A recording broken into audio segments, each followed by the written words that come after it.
Bom, acho que é um momento. O Palmeiras construiu uma campanha que permite que ele faça testes, que ele lide com um pouco mais de leveza com esse clássico. Até se tivesse perdido, tivesse sido 2-1 para o Corinthians, 1-0, sobretudo se fosse em função daquele polo aquático, né? Porque teve muita gente que estava falando que o Corinthians arrasou no primeiro tempo, mas teve ali um monte de chances que foram porque o jogador do Palmeiras tocava a bola, ela ficava parada numa poça de água.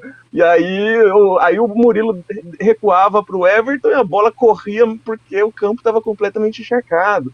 Então, de alguma forma, teve um domínio do Corinthians que soube aproveitar melhor as chances desse gramado, dessa modalidade mista de futebol e polo aquático, mas dá para a gente também levar em consideração que não foi bem só por futebol que teve aquele primeiro tempo. E quando chegam as alterações, né, tem uma coisa importante de se considerar que o banco do Palmeiras não é à altura, não está à altura dos seus titulares. A gente perdeu dois grandíssimos jogadores, né, nesse final de ano, começo de temporada, e isso não é qualquer coisa. Né? Uma coisa importante é que a gente perde o Gustavo Scarpa, mas o Veiga volta a jogar um futebol decisivo, né? Então ele foi decisivo, o Scarpa se torna o protagonista da equipe quando o Veiga fica fora da equipe por um tempo, e aí depois o Scarpa se torna o grande nome do Campeonato Brasileiro passado, e agora o Veiga está podendo voltar a ser esse protagonista,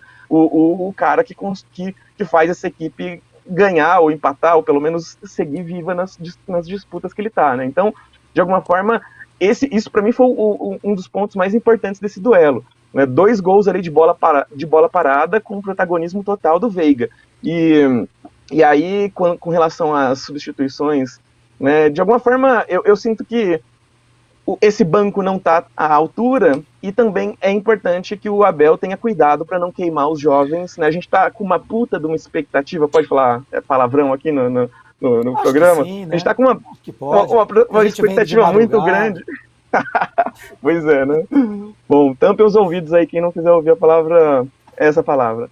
E aí, então, é importante, né, que a gente está criando muita expectativa de que a base do Palmeiras vai fazer com que a gente não precise de novas contratações ou que só precise de algumas pontuais, né? Só que não dá para queimar essa base, não dá para colocar a criançada lá, a garotada, né, super jovens, né, diante de uma encrenca desse tamanho, Palmeiras e Corinthians empatado no Itaquerão, né, com gramado encharcado, então é preciso ir com calma, né, nessas expectativas. Né? Acho que teve muito disso no jogo de ontem. Né? Mas O uma Amara, coisa que eu queria.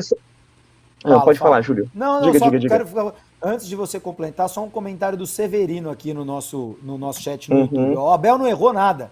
Corretíssimas as substituições. O Giovani errou tudo no pouco tempo que jogou. Então, olha só, o risco de queimar o jogador desse, né, que o Abel fala muito, né, o jogador vai de besta a bestial de uma partida para outra, né, então numa partida ele é incrível, maravilhoso, e de repente na outra, né, já estão xingando e querendo ele fora da equipe. Então é preciso muito cuidado, né, o Abel, ele sabe blindar bem os seus jogadores, isso é um mérito dele, né, acho que isso é uma coisa louvável. Né. Um outro ponto, aí já fugindo um pouco dessa questão meramente futebolística, mas que tem a ver também, né, e é preciso que tenha cada vez mais a ver, né, é essa questão, né, o Corinthians tem um treinador negro agora, né, o Fernando Lázaro, um treinador negro, e como isso é raro no futebol brasileiro. Né, a gente teve aí o Andrade ganhando um título pelo Flamengo 12, 13 anos atrás, 14 anos atrás, mas era um interino que assumiu, né, e o quanto é raro ter homens negros nessa posição de autoridade, né, nessa posição tão importante dentro do futebol brasileiro. Né? Então, a gente está falando sobre uma ocupação do futebol masculino por mulheres, mas é preciso também que a gente tenha cada vez mais também figuras negras em cargos de comando dentro das equipes, ali na beira do gramado também, né? E eu achei isso incrível e acredito que não tinha outra equipe onde isso podia acontecer aqui em São Paulo. Né? Não me surpreende que foi no Corinthians. Né? Eu sou palmeirense, mas admiro profundamente o Corinthians por sua postura diante das pautas sociais mais relevantes dos últimos tempos. Teve né? o Cristóvão